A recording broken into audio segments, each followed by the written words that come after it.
به نام خداوند بخشاینده و بی‌نهایت مهربان. حمد خدا را و درود و رحمت بر پیشوای امت معلم بشریت محمد مصطفی صلی الله علیه و سلم.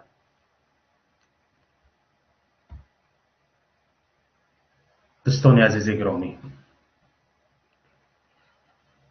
امروز در سراسر کشور در جمهوری تاجیکستان یک روز تاریخی با نام جشن عید وحدت ملی تجلیل می شود.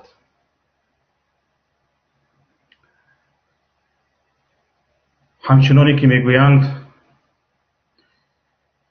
وحدت و یکدلی ز چشم آموز،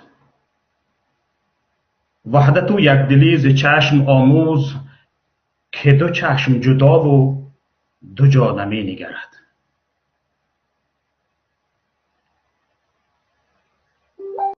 این دو مثل شعر عبرت بخش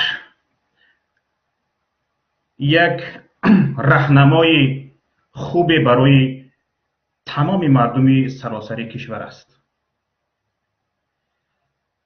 یک راهنمایی است که ما مثل انمی دو چشم خود که در تن وجود خودمان هست عمل کنیم. همین دو چشم را برای ما خداوند آفریده است، دو تا، ولی این دو چشم چنان وحدت، چنان اتحاد دارند که همیشه هر دو با یکدیگر مخالفت نمی کنند. هر کجایی که باید نگریسته شود با هم می نگرند. یکی این سو و یکی سوی دیگر را نمی نگرد. برای همین هم شاعر می گوید که وحدت و یکدلی ز چشم آموز، که دو چشم جدا و دو جا نمی نگرد. واقعا برای همین هم ما باید متحد باشیم. نه فقط محض از اتحاد و همبستگی یک روز 27 ایون یادآور شویم و همین روز تجلیل کنیم و همین روز دست اتحاد به هم دهیم، دست همدلی به هم دهیم و همدیگر را تبریک گوییم. بلکه ما نیاز به آن داریم که همه روزه و همه ساعته و هر دقیقه باید متحد باشیم، اتحاد داشته باشیم. همدلی، دوستی و رفاقت شعار اساسی ما مردم تاجیک باشد. همچنانی که میدانیم 21 سال مقدم 27 ایون سال 1997 بعد 8 دوره گفت و شنید تاریخی از سال 1994 تا سال 1997 بین حکومت جمهوری تاجیکستان و طرف مخالفین در شهر مسکو از جانب پرزیدنت جمهوری تاجیکستان امام علی رحمان و سرور اتحاد نیروهای اپوزیسیون تاجیک سید عبدالله نوری سازشنامه عمومی استقرار صلح و رضایت ملی در تاجیکستان به امضا رسید.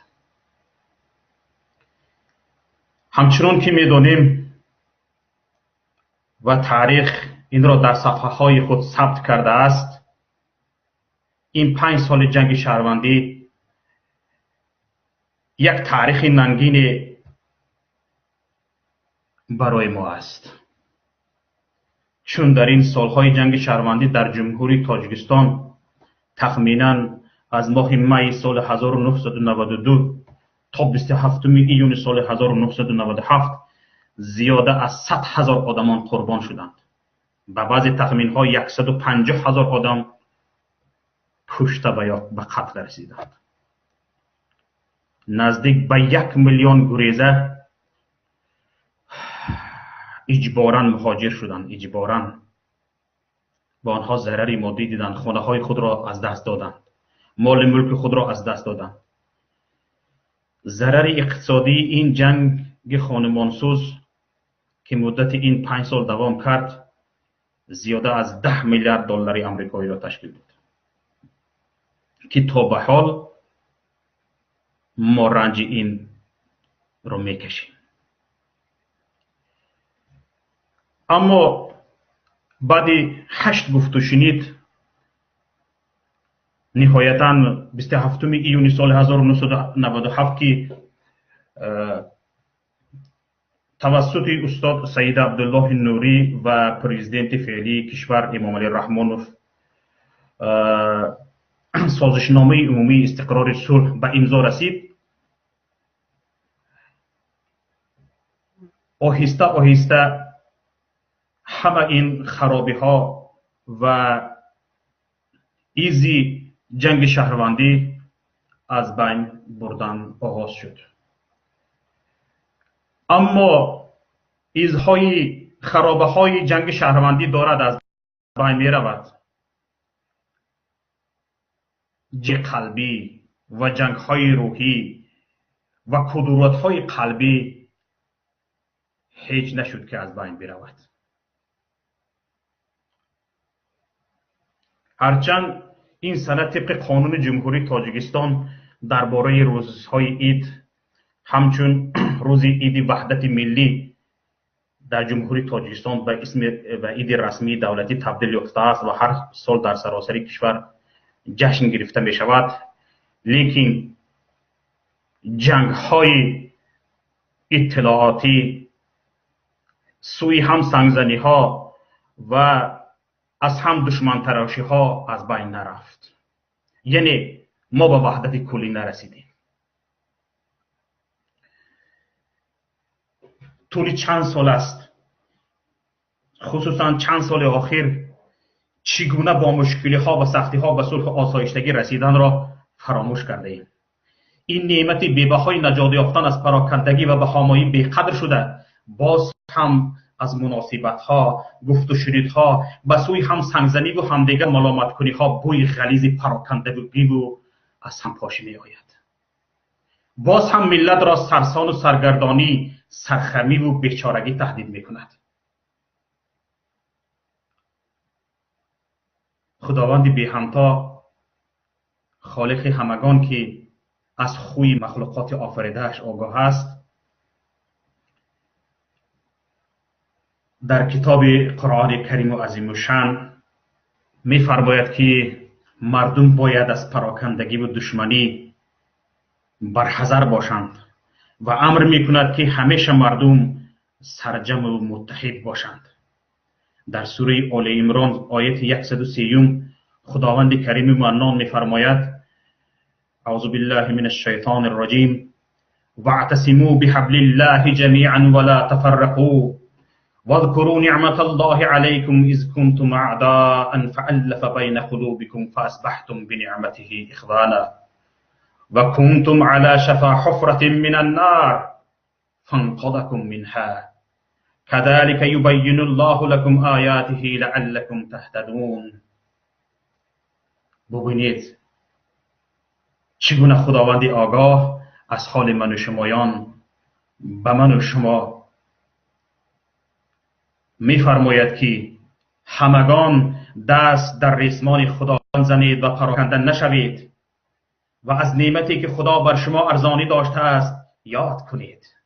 آن هنگام که دشمن یکدیگر بودید و او دلهایتان را به هم مهربان ساخت و به لطف او با هم برادر شدید و بر لب چاه از آتش بودید. درست است که ما در وقتهای جنگ خانمانسوز شهروندی بر لب چاه از آتش بودیم و این ملت رو به نابودی آورده ایستاده بود. خدا شما را از آن برهانید. خدا آیات خود را برای شما این چنین بیان میکند شاید که هدایت یابید.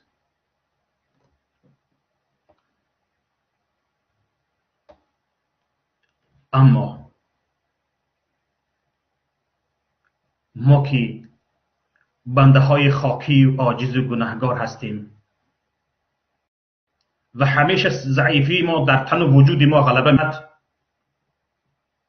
سیاست های خطا را پیشه کردیم و خصوصا آنهایی که در رأس حکومت هستند، در رأس این ملت هستند، زمامدار این خلق این کشور هستند، با سیاست های نادرست خود این همه دستاورد بزرگ ملی را نادیده گرفتند. این دستاورد بزرگ ملی امروز بی‌قدر می شود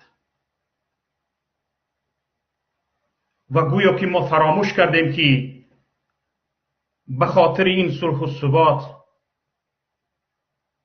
و به خاطر رسیدن به همدستی، به خاطر رسیدن به استقلال و به خاطر رسیدن به اتحاد چقدر جانکنی ها شده است، چقدر مشکلی ها و چقدر سرسانی ها به میان آمده است. چندین کشورها کفیل شدند، چندین کشورها با ما یک ملت بزرگ و سربلند نصیحتگر شده گفتند که اتحاد کنید، متحد شوید، صلح کنید. ما صلح کردیم، اما امروز باز هم نشان از صلح، نشان از وحدت، نشان از به همایی نمانده است. چرا؟ برای آن که یک دایره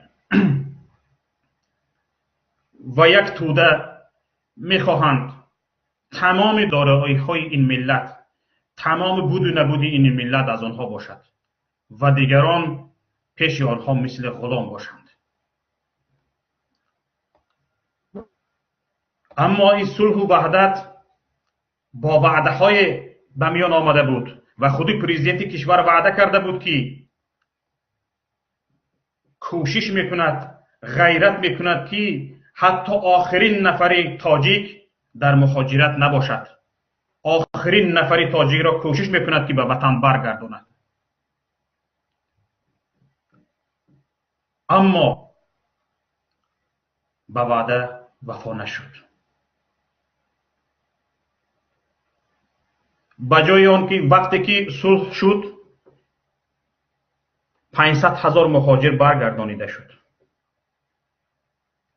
اما بعد چند سال این 500,000 مهاجری برگشته به 2-3 ضرب شد و عین حال ما از 1.5 میلیون تا 2 میلیون مهاجر داریم.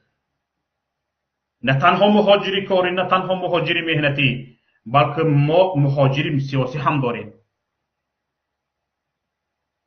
صدها هزار امروز مهاجران سیاسی داریم که داد از دستی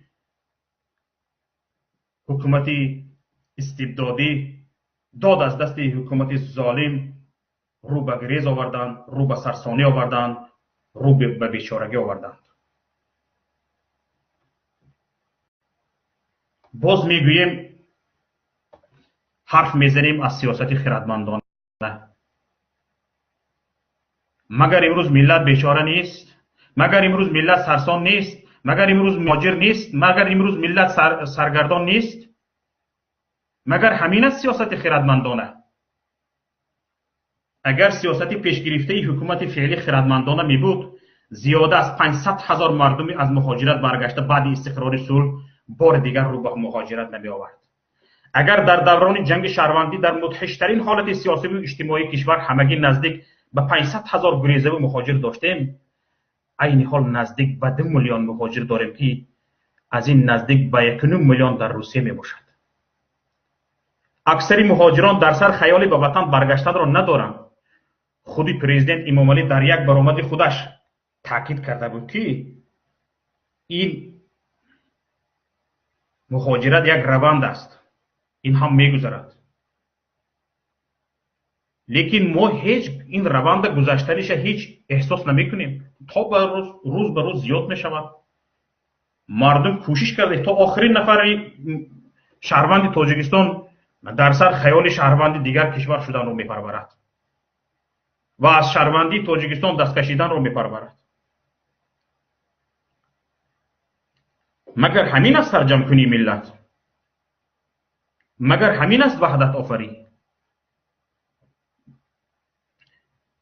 اگر سیاست پیشگرفته رهبریت کشور خردمندانه می بود، اگر رهبریت کشور عقل و هوش و ذکاوت به قدری صلح و آرامی رسیدن را می داشت، بعد استقرار صلح مردم به اتحاد و همبستگی، وحدت و یکدلی و دوستی و رفاقت با به اینابت گرفتن گوناگون اندیشه و افکارهای قشرهای گوناگون جامعه هدایت میشدند. نه اینکه سیاست دشمن تراشی و رقابت ناسالم دشمنانه پیاده میگشت. فرضاً سیاست راهبریت امروزی حکومت تاجیکستان عادلانه می بود، صدها هزار دیگر اندیشان محض به خاطر دیگر اندیشی و افکار مخالف داشتن از جایهای کاری خود محروم نمی شدند. مگر چنین نیست؟ همین خیلی نبود.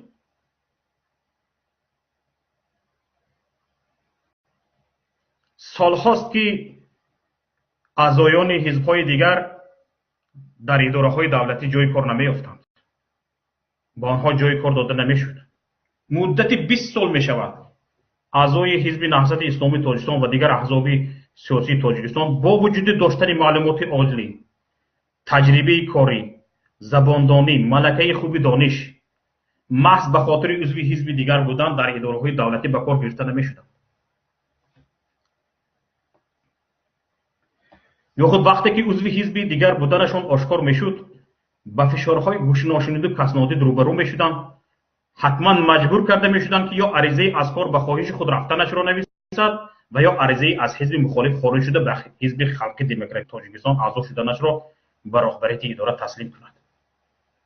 مگر چنین مناسبت‌های وحشیانه و بیرون از چارچوب پرینسیپ‌های جمهوری دموکراتی در کشور پیاده کرده شده نبودند؟ مگر چنین نبود؟ مگر بعد استقرار صلح به خاطر دیگراندیشی شهروندان به فشار تضییق روبرو نمی‌شدند؟ خود می‌دانید که یکی از پرینسیپ‌های اساسی جمهوری دموکراتی تحمل افکار اندیشه‌های گوناگون همه قشرهای جامعه میباشد. اما چرا حکومت تاجیکستان از دیگر اندیشان دشمنان خائن میتراشد؟ چرا؟ وقتی که طلبات پرینسیپ‌های دموکراتی همین است که تحملگرایی پیاده باشد و دیگر اندیشی وجود داشته باشد و تبادل نظر باشد، چرا این همه صرف نظر میشد و دیگر اندیشی و نظرهای مغایر اگر گفته شود یا شنیده شود، کسانی که اندیشه های دیگر داشتند، کسانی که نظرهای دیگر داشتند، آنها دشمن خائن تراشیده میشدند؟ کجای این همبستگی است؟ کجای این وحدت است؟ مگر با همین مناسبت بوی از وحدت برده میشد؟ اگر واقعا شما وحدت آور و اساسگذار صلح و وحدت ملی باشید، چرا امروزها تاجیکستان به بعضی مجازی خائنان و تروریستان و اکستریمیستان مبدل شده است؟ هر کجا یک وزیر برآمد میکند درباره خائن گپ میزند، درباره تروریست گپ میزند، درباره اکستریمیست گپ میزند. وزیر معارف برادر موضوعش همین است. کمیته زنان برآمد کند موضوعش همین است. معلش کمیته امنیت، حالتهای فوق‌العاده، وزارت دفاع وظیفه‌شون همین است که از این چیزا پیشگیری کنند. حاضر میبینید کمیته زنان برآمده است یا که چند کمیته های دیگر، اونها هم از تروریست هم میزنند، از اکستریمیست هم میزنند. گویا که سراسر خانه همه خانه های مردم تاجیکستان پر از تروریست و اکستریمیست و خائن شده باشد. مگر همین وحدت است؟ خودتان کوشش به خرج بدهید که از هر یک نفری مردم به خود دشمن تراشید، به خود خائن تراشید و هر چیز زیادتر نسل جوان این کشور اکستریمیست و تروریست شناخته شود، خود در داخل کشور، خود در خارج کشور. و تمام عالمیان اعلام کردید که ما فلان لیست اکستریمیست تروریست داریم، فلان قدر خائن داریم، باید آنها را بازداشت کنید. مگر همین است وحدت؟ در سیمای اون کسی که خارج از وطن شده است شما با عالمیان تروریست اکستریمیست نشان داده اید. مگر همین است به همایی؟ مگر همین است همبستگی؟ این است که شما صلح و امانی را نمیخواهید. و وحدت آورم نیستید. اگر شما وحدت آور صلحخواه می بودید، مردم را به گروه و توده های به همدیگر تبدیل داده دشمنی همدیگر نمی کردید. اگر شما خواهان نکونامی و سربلندی این ملت می بودید، با دشمن تراشی ها بهترین فرزندان این ملت را خائن تروریست اکستریمیست عنوان کرده در سراسر جهان بدنام نمی کردید. شرم دارید. توف کنید برای خودتان برمیگردد. اگر این شخصان این لیست های پر کرده شما که به تمام عالمیان فرستاده تا به شما بازداشت کرده برگردانند، اگر همه اینها خائن تروریست اکستریمیست باشند، اینها محصول سیاست شما هستند. این رو نمی اندیشید؟ اگر شما امروز دم میزنید، دم از اکستریمیسم میزنید، دم از تروریسم میزنید و از این نگرانی دارید، برمی آید که این نگرانی های شما ساخته و بافتند.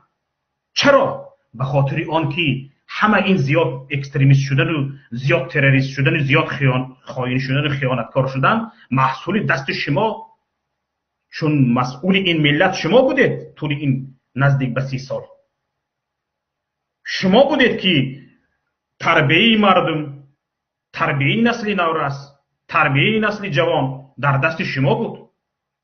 مگر شما هستید که فقط خائن تروریست اکستریمیست تربیه کردید؟ مگر شما هستید که در طول نزدیک به 30 سال مردم را به همبستگی و اتحاد و همدلی و دوستی و رفاقت نتوانستید هدایت کنید؟ دیدید؟ توف کنید برای خودتان برمیگردد. اما میدونید که چنین نیست. ببینید، مگر همین کار شما مگر خیانت نیست که از ملت خائن میتراشید، ملت را خائن معرفی میکنید، ملت را تروریست، ملت را اکستریمیست معرفی میکنید؟ خودی همین مگر خیانت نیست؟ میدونید که خیانت است. تنها برای بقای یک کرسی مرده میروید. فقط به بدنامی یاد میشوید. مثل لینین، کارل مارکس و همین استادانتون. تا سیاستش پیاده بود، داغی بزرگ پرولتاریات جهان بود. همین که سیاستش از بین رفت، نه نامش را مردم میگیرد و نه خودش را. یک آشغال تاریخی شد. مگر همین رو میخواهید؟ اما اگر شما خودتان در حقیقت به این باور باشید که شمار خائن تندروان اکستریمیست تروریستان می افزاید، گفتم که این نشانه آن است که سیاست شما نادرست است. این نشانه آن است که شما دارید مردم را به سوی حقیقت، به سوی همبستگی، به سوی همدلی، به سوی دوستی، رفاقت هدایت کرده نمیتوانید. باز هم اینجا ملامت به گردن شماست. باز هم این گردن شما می شود. چرا؟ مسئول شما هستید. هر کسی اگر درباره سیاست شما گپ زد، درباره کمبودی شما گپ زد، او خائن حساب می شود. او وطن فروش حساب می شود. اما همه جنایتکار، پاره‌خور، فسادکار تا آن زمانی که از همه کمبودی های شما، از همه نارسایی های شما، از همه احمقی های شما چشم می پوشد و چاپلوسانه بله بله می گوید، او مردی بزرگ است. او در اطراف شماست. میگه چنین نیست؟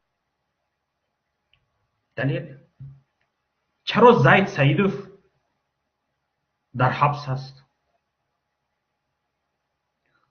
آخر خودتان در تلویزیون همراه زید سیدوف برآمد کرده بودید، او را مردی برآمد بودید، مردی سخاوتمند گفته بودید و برای کشور مثل زید سیدوف خیلی انسان ها مثل سیدوف ضرورا گفته بودید تا روزی که مخالف شما حزب تأسیس دادن خواست. همان روزی که مخالف شما حزب تأسیس دادن خواست، گناه های پدر و مادرش کرده هم به سرش بار کردید. خانه های پدر و مادرش رو کشیده گرفتید. اون خانه هایی که زی سیدوف به اون یک خشت نمانده بود، اون هم خواستید کشیده گیرید. حتی پدر و مادرش هم گناهکار شدند که زی سیدوف را تولد کردند. بزرگمهر یورف چرا مجرم شد؟ وقتی که مخالفان شما را دفاع کرد. تا روزی که مخالفان شما را دفاع کرد، او گناهکار نبود. اما اکثریت جایی که اعلان کردید و همان روزهای راست می اومد که 4 سال، 5 سال، 6 سال، 8 سال، 10 سال پیش بود. آنها چشم پوشید. به خاطر چی؟ به خاطر آنکه اون ضد سیاست شما گپ نمیزد. شهرت قدرت برای چی حبس شد؟ با چی؟ با قلابی حبس شد. قلابیش کی بود؟ پیش از زمانی زید سیدوف را دفاع کردن. برای چی اون وقت چشم پوشیده بودید؟ انا برای همین با اینها مردهای برمند بودند. اینها مردهای آزاداندیش، آزاده و آزاده دل بودند. اما با همین دلیل ها میتوان گفت که امروز تنها در گرد و اطراف شما شخصان باقی مانده اند که دزد، غارتگر، بیناموس، پاره‌خور، فسادکار هستند و تنها به خاطر بله بله گویشون در اطراف شما باقی ماندند.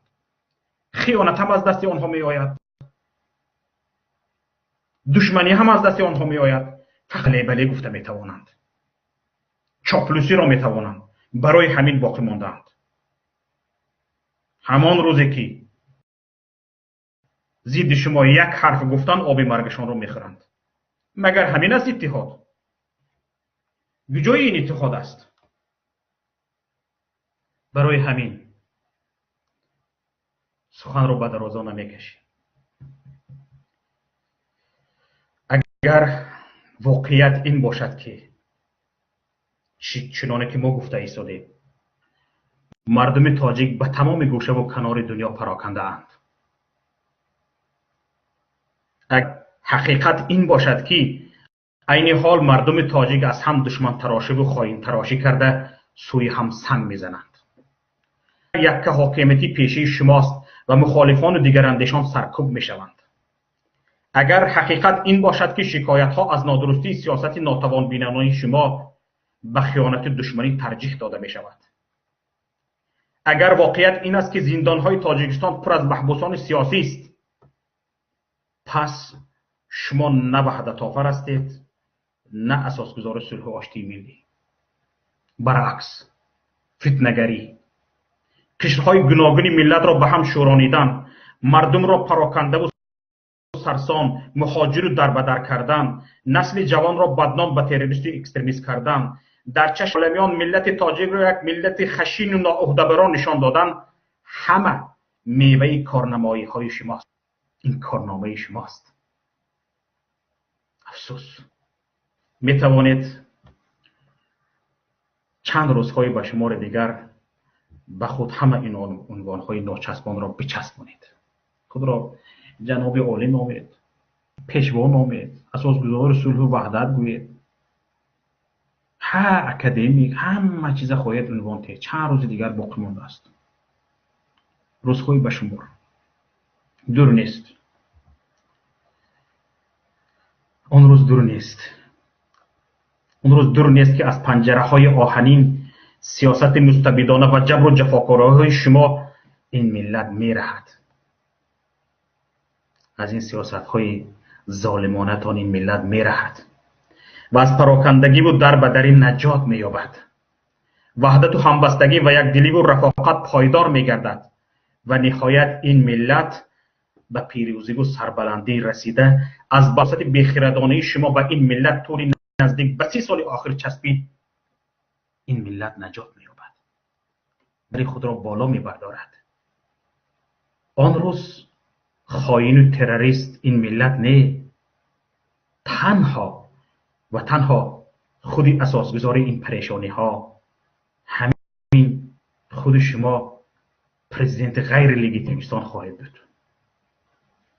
و گفتی کمتر پیشتر خواندم گوری مشهور تاجیک خانم همیرا بختیار تا زمانی که پدر و مادران اذیت میکشند، تا زمانی که بیش از میلیون نفر در روسیه است، تا زمانی که گروه تنها برای مخالفت به نظام دولتداری دشمن خوانده می شود، تا زمانی که فساد وجود دارد، تا زمانی که هجرت مجبوری در اوج است، از هیچ کدام عهد و وحدت سخن گفتن نشاید. من اقرار می شوم واقعا یک چیز رو باید بگویم که